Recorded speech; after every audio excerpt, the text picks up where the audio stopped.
Bienvenue sur ma chaîne La Cabane Sauvage et Créative. Aujourd'hui, je vous emmène dans mon premier vlog, faire une balade en camion et un petit tour en nature. L'automne et ses jolies couleurs sont encore là, alors c'est le moment pour moi d'en profiter pour venir travailler un petit peu dehors.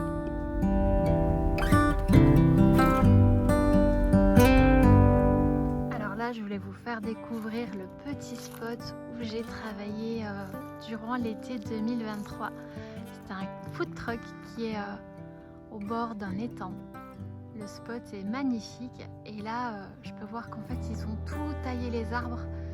J'aime bien venir travailler ici, mais on se rend compte que là c'est plus trop accessible. Il y a eu vraiment beaucoup de tailles de fête. Donc habituellement on peut faire le tour de l'étang,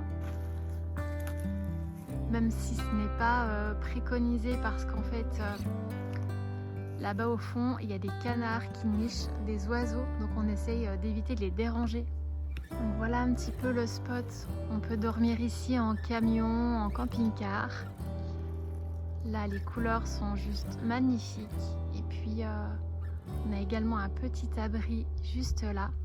J'adore vraiment ce lieu, ces lumières, cette ambiance à l'automne. On est vraiment cosy. Ça me donne envie de poser une chaise, de boire un petit chocolat chaud avec un petit gâteau à la cannelle et puis juste voilà, admirer le paysage qui est là, qui est juste incroyable. Je vais en profiter pour vous montrer encore quelques petites plantes qui sont là, que vous pourrez ramasser l'année prochaine. Dans cette petite cabane que je viens faire mes ateliers de plantes l'été. Donc on fait une balade autour de l'étang, on récolte, on déguste et on prend vraiment un temps avec la nature pour apprendre à la découvrir et voir tout ce qu'elle nous donne, tout ce qu'elle nous permet de manger. Et avec quoi on peut également se soigner.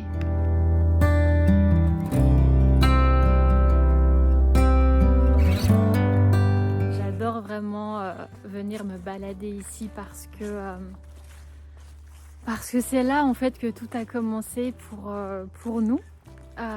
C'est là que j'ai découvert ma passion pour la nature.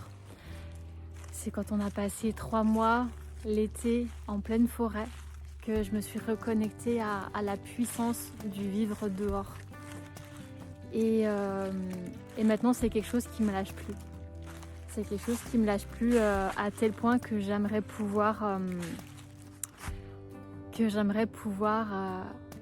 habiter dehors la plupart du temps et avoir un cocon pour l'hiver. Et quand je dis habiter dehors, ça veut dire en caravane, ça veut dire dans une tente. Ça veut dire vraiment en connexion le plus possible avec la nature, en ayant les pieds dans l'herbe la plupart du temps, en pouvant faire la vaisselle dehors, en pouvant cuisiner dehors, faire tous mes ateliers pour vous accueillir dehors. Donc ça c'est vraiment quelque chose qui me tient à cœur. Trouver un grand terrain, y construire une maison, un petit cocon où on sera bien. Et au chaud pour les saisons froides et les saisons pluvieuses aussi. Et avoir à côté de cela un lieu pour vous permettre de venir nous voir, en apprendre plus sur le jardin, les plantes sauvages, la cuisine vivante, la cuisine à la vapeur, la cuisine des plantes, etc. etc. J'ai tellement de choses à vous transmettre. J'ai vu un héron juste là-bas, il était magnifique. J'ai tellement de choses en fait à vous transmettre que ne pas avoir encore le lieu pour le faire me frustre énormément. Alors je me dis comment est-ce que je peux continuer à partager ce que j'aime faire sans avoir encore le lieu de mes rêves.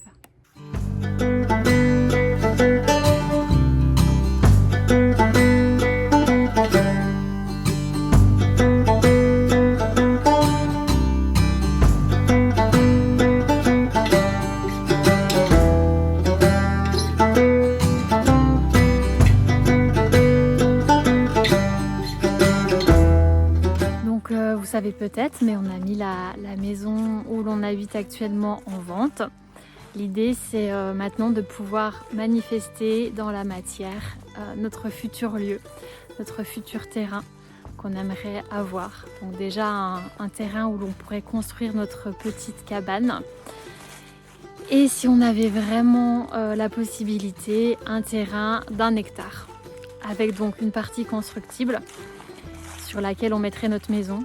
Et sur le reste, eh bien, on mettrait un grand jardin en perma. On ferait aussi un endroit pour pouvoir accueillir les personnes lors des ateliers. Je pense que dans un premier temps, on les accueillera dans la maison, mais on verra.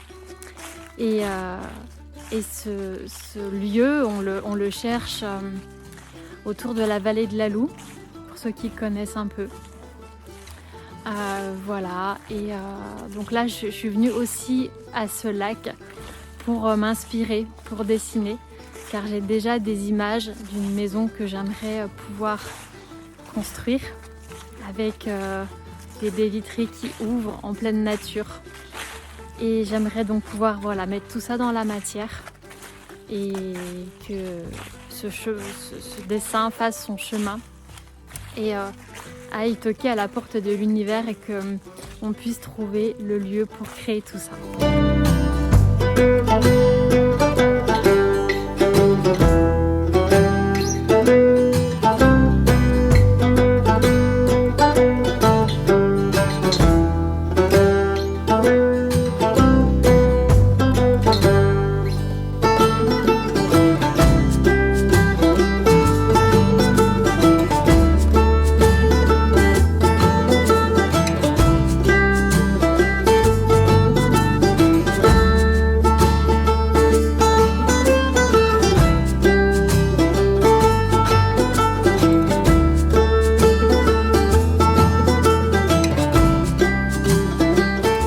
Tellement en gratitude de pouvoir avoir ce genre d'endroit à disposition.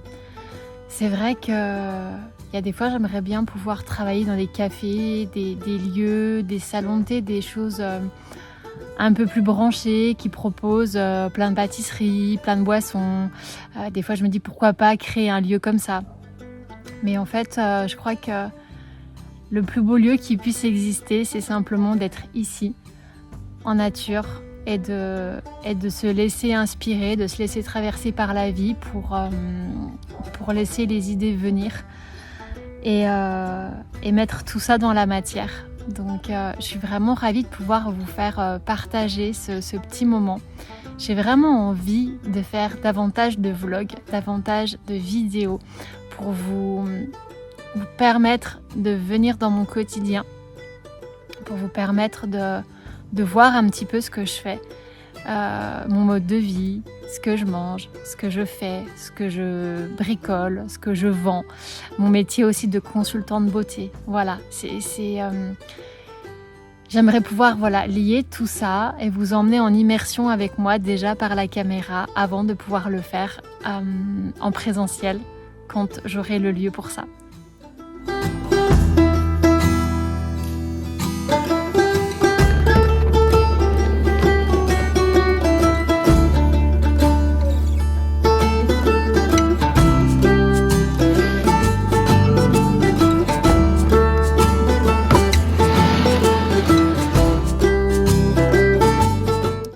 Quand je cherche ce que j'ai envie de transmettre aux gens, je crois que j'ai juste envie de leur montrer qu'un mode de vie différent est possible. Alors oui, ça peut paraître un peu utopique, mais avons-nous tant besoin d'être attachés comme nous le sommes à la société, avec des crédits, avec tant de choses qui nous empêchent de vivre et qui nous maintient dans cette prison dorée.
petite astuce pour boire mon infusion sans boule à thé, parce que j'oublie toujours d'en mettre une dans le camion.